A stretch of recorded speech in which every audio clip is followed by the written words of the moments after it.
The last thing Caroline Mercer remembered about warmth was the fireplace glowing inside the Harrington estate, a glass of untouched cider on the marble counter, and the gentle thump of her twin boys napping in the next room. Less than 20 minutes later, the world turned white. Cole didn't shout when he found the documents. He didn't need to. The silence that followed the discovery was colder than the wind outside. His hands, once so reassuring, so practiced in the art of charm, gripped the edge of the table like it might fall away. Caroline stood frozen, heart thudding in her ears, as Cole stared down at the birth certificates, his jaw tightening. "They're not mine," he said flatly, the words tasting like something dead. "No," she whispered, "they're Michael's." "I told you he was—" "You told me lies," he cut in, voice now quiet but venomous. "You let me think, let the world think, that I was their father. You used my name, my money, my house, to protect a legacy that isn't mine." Caroline took a step forward, her voice cracking. "You said family was about who shows up, not just blood. I said that before I knew you were hiding a reservation claim under my roof," Cole hissed. "Blackfeet blood means federal land rights, Caroline. Do you think I'm stupid?" "I didn't want your land, Cole. I never wanted anything but peace." "Then go find it somewhere else." He turned away, and with that one motion, every promise shattered. 15 minutes later, she was barefoot in the snow, 2 toddlers bundled in blankets across her chest, stumbling down a winding drive that disappeared into the forest. No jacket, no bag. Just the freezing air clawing at her lungs and the sound of the wrought iron gate locking behind her. She didn't even look back. She couldn't. The boys were crying. Softly at first, then harder when the wind cut through their layers. Caroline's teeth chattered, but she kept walking because stopping meant dying, and she'd made a promise to their father long before he died that she would never let them be swallowed by this world. The storm closed in faster than she'd expected. Snow piled up in drifts along the roadside. Her bare toes were already turning blue when she slipped on a patch of ice, her knees slamming hard into the frozen ground. The babies screamed, and she nearly dropped one of them.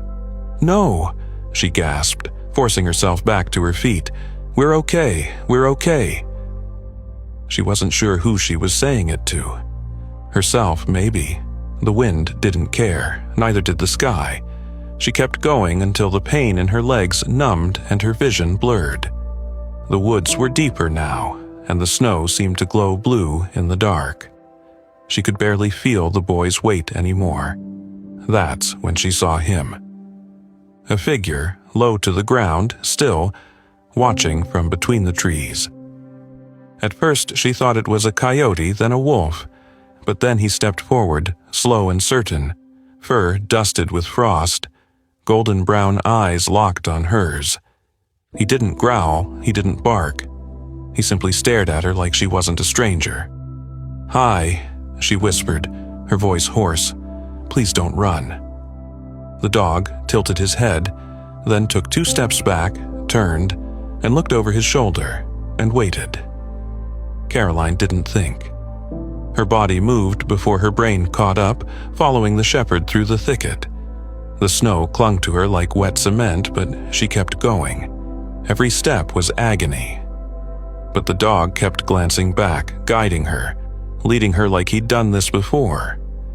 And then the trees opened. A clearing, a cabin. Smoke rising faintly from a metal chimney. No lights in the window, but a dim flicker from within. The dog stopped near the porch and sat, ears twitching, chest rising and falling in slow, even rhythm. Caroline staggered forward, clutching the boys to her chest. Her knees buckled as she reached the steps. She tried to call out, but the words stuck in her throat. She collapsed against the doorframe, breath shallow, her eyes fluttering shut. The door creaked open. A man's silhouette filled the frame. Tall, broad, hair grown wild around his shoulders, beard peppered with gray. He had a rifle in his hand, but didn't raise it. He looked down at the woman crumpled on his steps, 2 babies strapped against her, a dog sitting beside her like a sentry. For a moment, he didn't move. Then the rifle dropped to his side. He bent down, pressed 2 fingers to the child's neck, then the other, then the mother's. His voice, when it came, was rough with disuse. Jesus. The fire crackled low as Walker Bennett wrapped the boys in a blanket near the hearth. The woman, he still didn't know her name, lay on the couch, lips blue but breathing. He'd seen exposure before, during his years as a rescue ranger, but this was beyond desperate. The shepherd, Ranger, the dog tag red, sat quietly near her feet, never taking his eyes off her. Walker had tried to move him, but the dog wouldn't budge. Walker stirred a pot of water on the wood stove and muttered, "You brought them here, huh?" Ranger didn't react. Outside, the storm howled like it wanted them back. Inside, the room held its breath. Later that night, as Caroline opened her eyes and tried to speak, Walker leaned down with a cup of warm broth.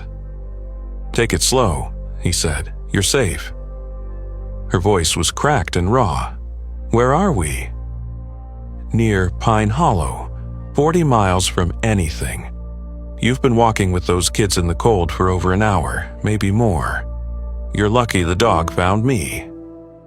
She looked down at Ranger, who had his head resting on her foot. "He's not mine," she murmured. Walker raised an eyebrow.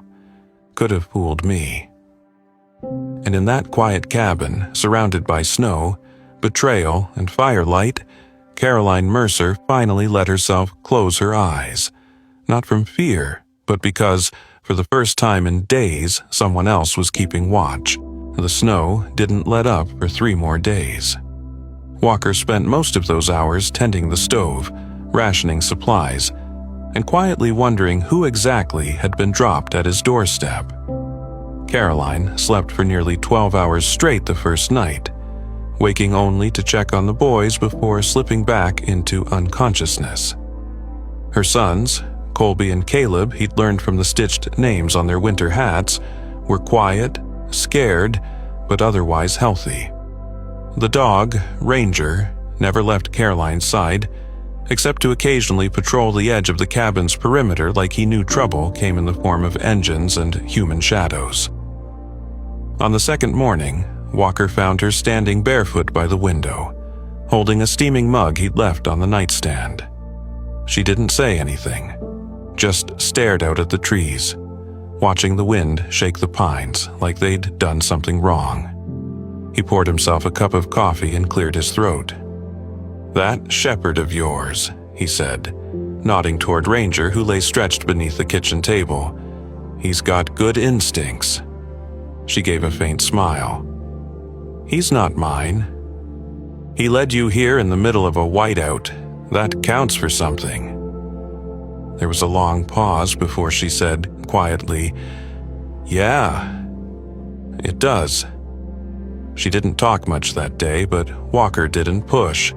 He'd spent too long with people who carried their stories like a second skin. Some peeled it back when they were ready. Some never did. But by nightfall, she asked for help with her boys, and that was a start. It wasn't until the 4th morning that she finally gave her name. "Caroline Mercer," she said softly, while folding one of the boys' sweaters by the fire. Walker nodded, watching her closely. "You got family nearby?" Her eyes flicked toward the window again. "Not anymore." That was all she said, but it was more than yesterday. That afternoon, while Walker chopped wood behind the cabin, Ranger trotted past him and stopped suddenly, ears up, nose twitching. He let out a low whine, then took off toward the tree line. Walker dropped the axe and followed. He found Ranger standing stiff beneath a bare birch tree, head tilted skyward. A soft buzzing echoed above them, faint but unmistakable. Walker squinted. Something small flickered between the branches. A drone. It hovered no more than 60 feet above, black and silent, blinking twice before gliding sideways and vanishing into the clouds. When Walker returned to the cabin, Caroline was already pacing the living room. Ranger had bolted back ahead of him and now stood beside her, tail rigid, eyes pinned to the door. "You saw it too," she said, voice thin. Walker nodded. Surveillance drone. High frequency, private model, expensive. Caroline swallowed hard. "It's his." "Who?" She hesitated, just long enough to make Walker's stomach turn. "Cole Harrington," she said at last. "The man who put us out there. He's not just some angry ex, he's a CEO. Controls a private security division. If that drone found us..." "You think he'll come?" "I think he doesn't like being embarrassed." Walker exhaled slowly and rubbed his jaw. Why would a CEO care this much about chasing down a single mother and 2 toddlers? Caroline sat down, her hands trembling just enough for Walker to notice. "Because I wasn't just some girlfriend. He married me, illegally, under a fake name." Walker blinked. "You saying he forged an identity?" "I didn't know until it was too late. He wanted access to land held in trust under my husband's name. Native land. The kids are the legal heirs. I never signed over guardianship, but he needed them on paper. The marriage made that easier. Then he tried to get me to transfer title to a ranch near Ridgefield. When I said no, well, you saw how that ended." Walker sat back, processing. "You've been sitting on a bombshell, Caroline." She nodded. "And now I've dragged it to your front porch." Before either of them could say more, Ranger shot up with a sharp bark, then bolted for the front door, snarling. Walker grabbed his rifle. They weren't expecting another woman. She stumbled from the edge of the woods, clothes torn, face scratched, limping hard on her right leg. Ranger slowed when he saw her, circling once before letting out a short, warning bark. Walker stepped forward, lowering the barrel. "You lost?" The woman looked up, pain written across her face. "Name's Lena Brooks," she panted. "I used to work PR for Harrington Power. If you've got Caroline Mercer in there, tell her I'm not here to hurt her." Caroline stood in the doorway now, eyes wide. "Lena?"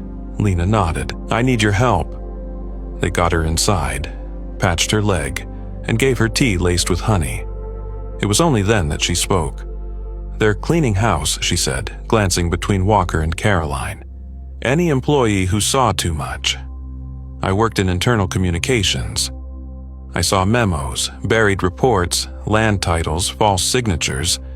I kept copies." Caroline narrowed her eyes. "Why come to me?" "Because you're the only one Cole won't kill on paper. You're tied to his fake marriage. If anything happens to you, it raises too many questions. But me? I disappear, no one blinks. Except the wrong people are already asking. So I ran." She reached into her coat and pulled out a small waterproof USB. "This has everything." Walker took it carefully, eyes scanning the metal. "You understand what this means?" Lena met his gaze. "It means your cabin isn't safe anymore." Outside, the wind picked up again, rattling the shutters. Ranger stood at the door, body rigid, watching the forest like it owed him something. And somewhere, not far enough away, Cole Harrington was watching too. They left at first light. Walker packed lightly. Rations, medical supplies, a compact rifle, and a hand-stitched map of the backcountry he'd kept since his ranger days. Caroline wrapped the twins tightly in thermal blankets and cinched them into the sled they'd lashed together using Walker's old deer toboggan.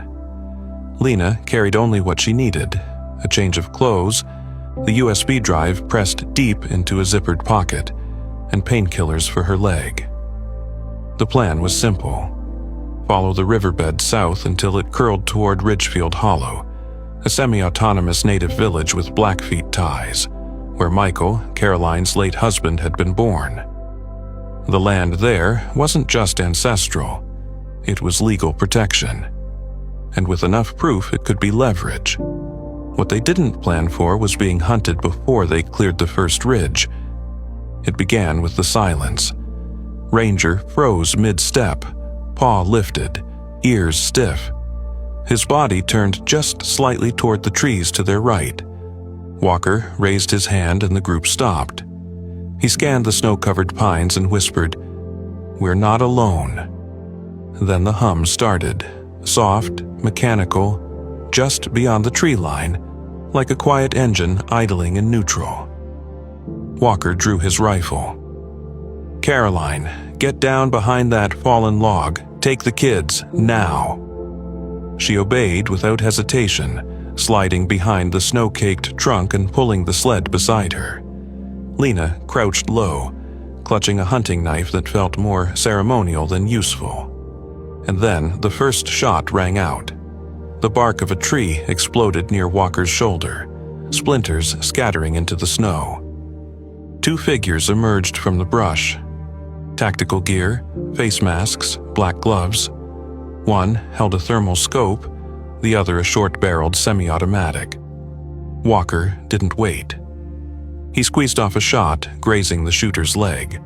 The man collapsed with a grunt, but the second raised his weapon, and Ranger flew from the side like a storm, teeth bared, launching straight into the man's chest. They tumbled into the snow, snarling and shouting, limbs flailing. The man struck at Ranger with the butt of the rifle, but the shepherd clamped down hard on the man's forearm, refusing to let go.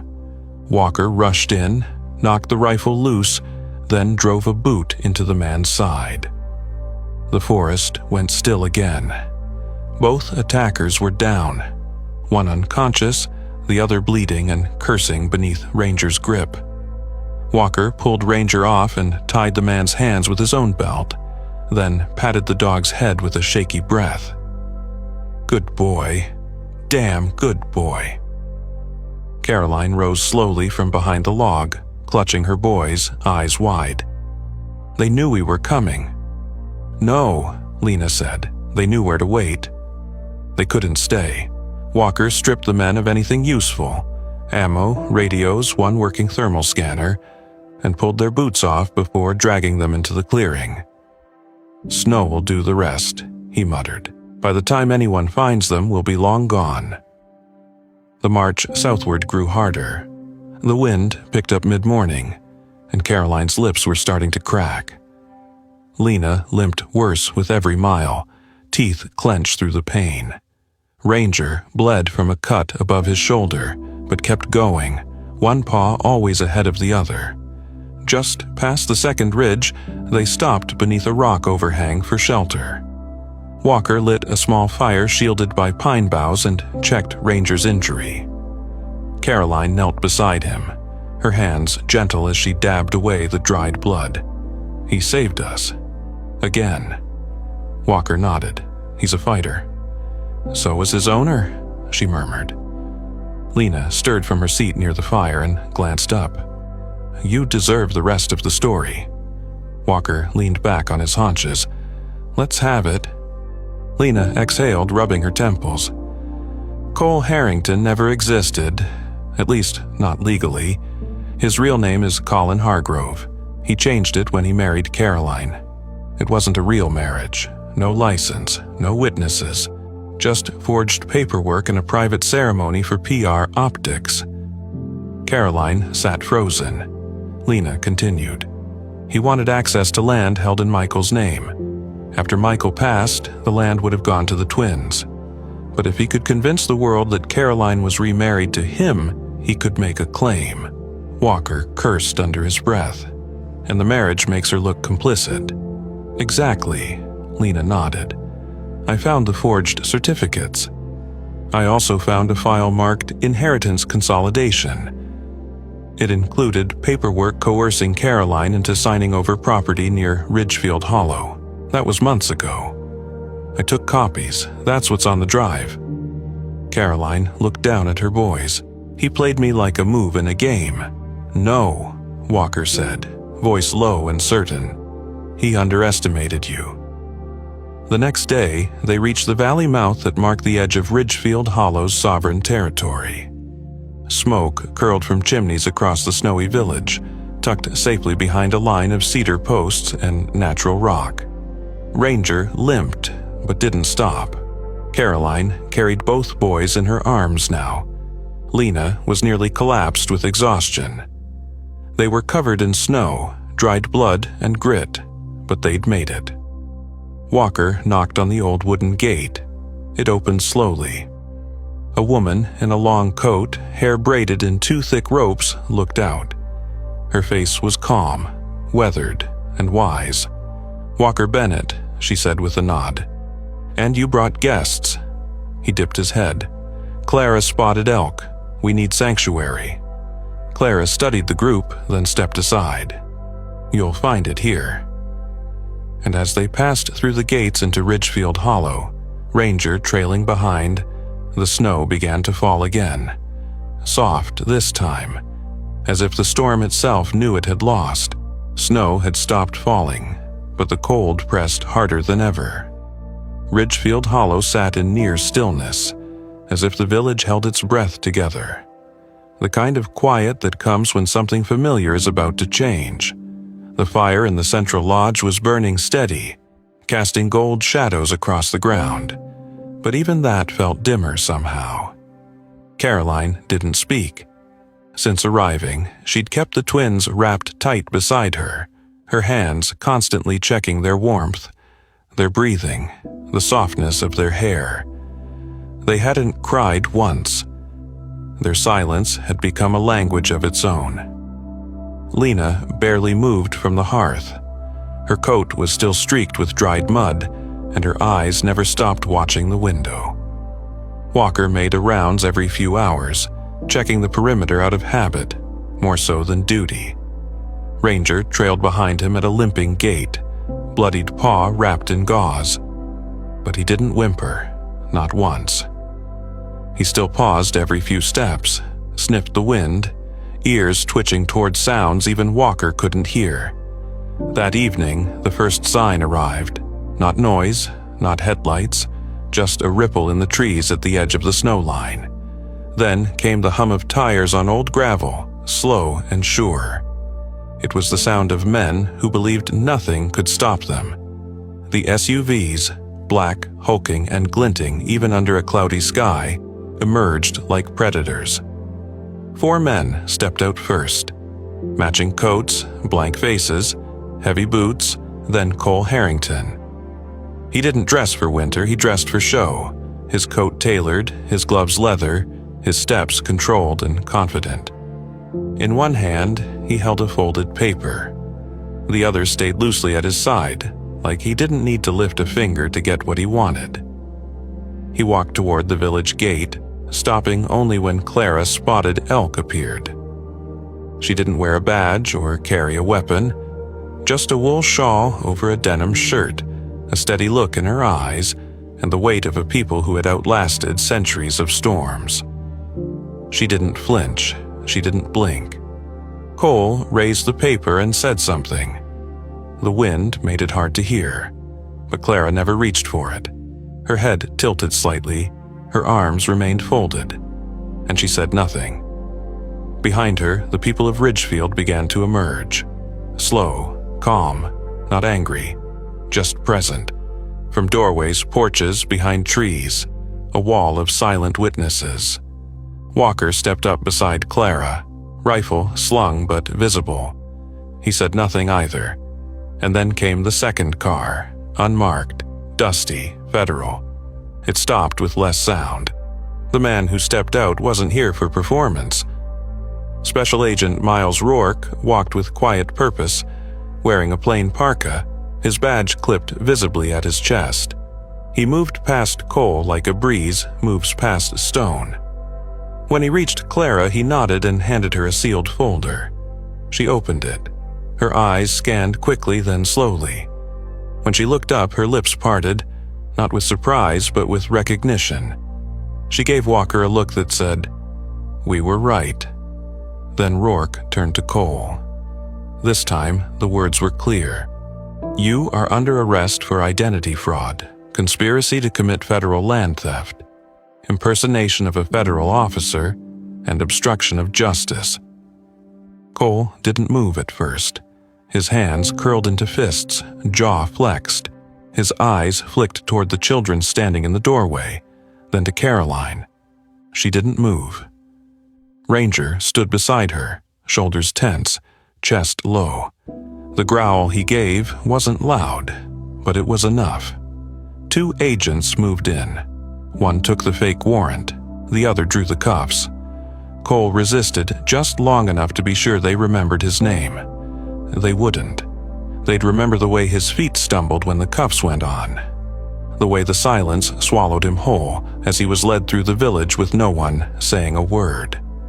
The fire burned high that night. Clara lit sage, walking the perimeter of the square with soft chants in Blackfeet tongue. The village gathered not in celebration but in acknowledgement. Something dark had passed through their gates, and something stronger had stayed behind. Lena sat beside the fire, her hands finally unclenched.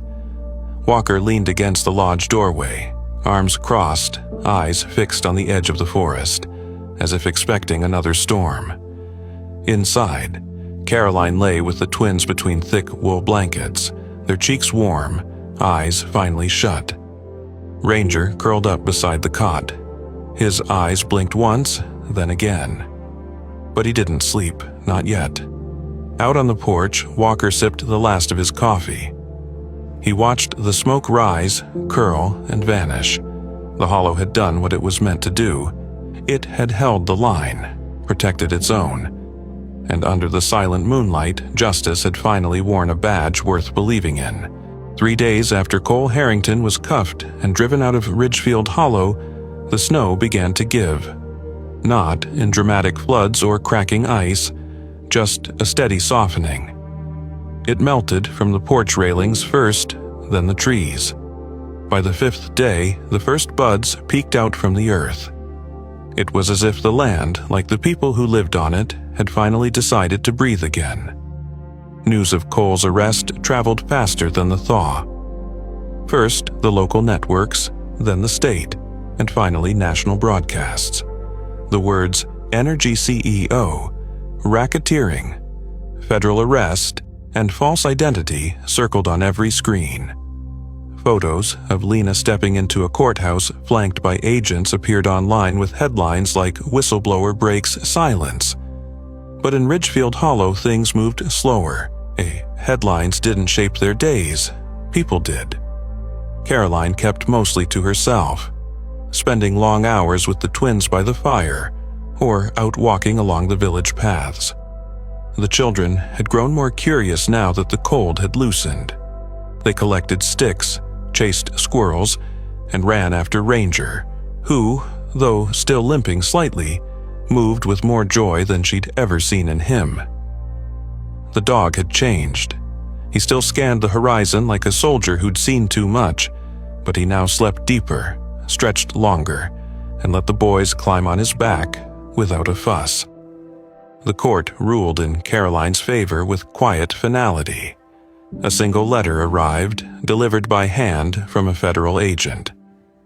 Cole Harrington's marriage had never been legal. His use of a false identity voided all rights to Caroline or the estate of her late husband. Her guardianship over the boys was uncontested, their inheritance from the Blackfeet Land Trust fully intact. No appeals, no questions.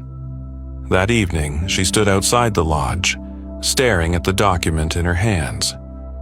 Walker approached, didn't ask what it was. He just handed her a mug of hot tea and stood next to her until the light dimmed. In the days that followed, something in Caroline shifted. She woke earlier. She braided the twins' hair, sang to them again. She began writing, scribbled notes on loose paper, old journals she found in the lodge's library. When Clara stopped by with warm cornmeal cakes, Caroline asked about the history of Ridgefield, about the land, about the elders who still told stories by heart. Clara smiled and said, "If you're staying, you'd better learn to listen." And Caroline did. She listened for hours, notebook in hand, sitting cross-legged on woven rugs in firelit rooms, while grandmothers and war veterans and teenagers told stories of foxes who stole dreams and rivers that healed.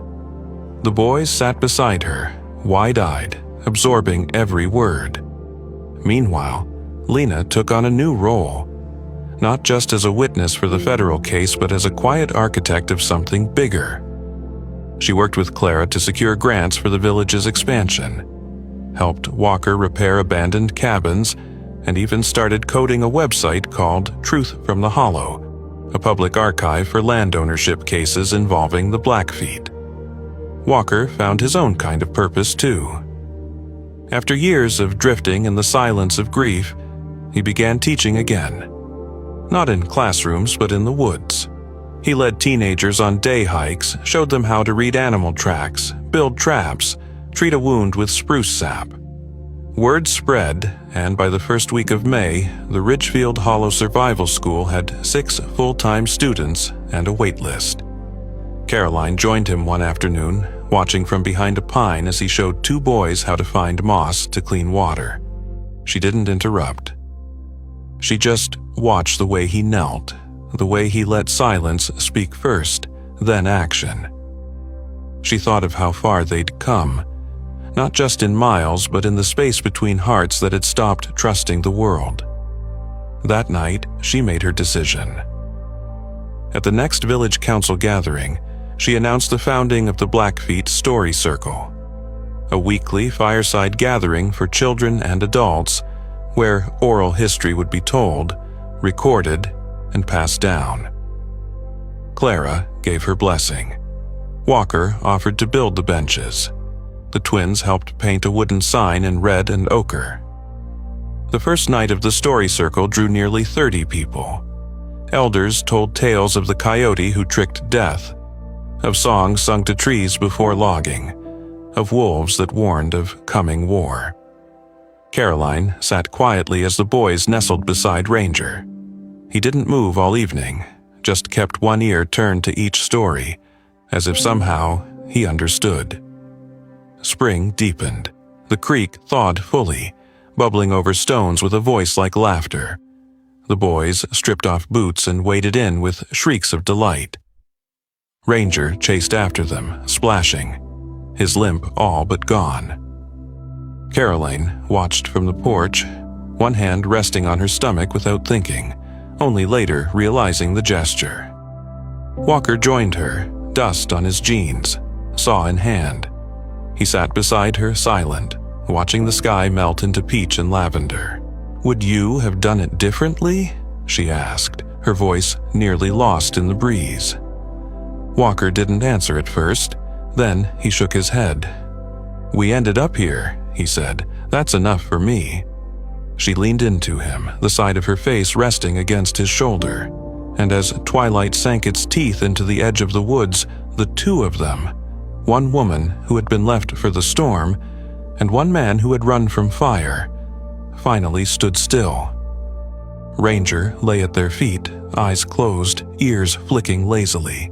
He didn't bark, he didn't growl, he just slept, deep and whole. The storm hadn't broken them, it had brought them home,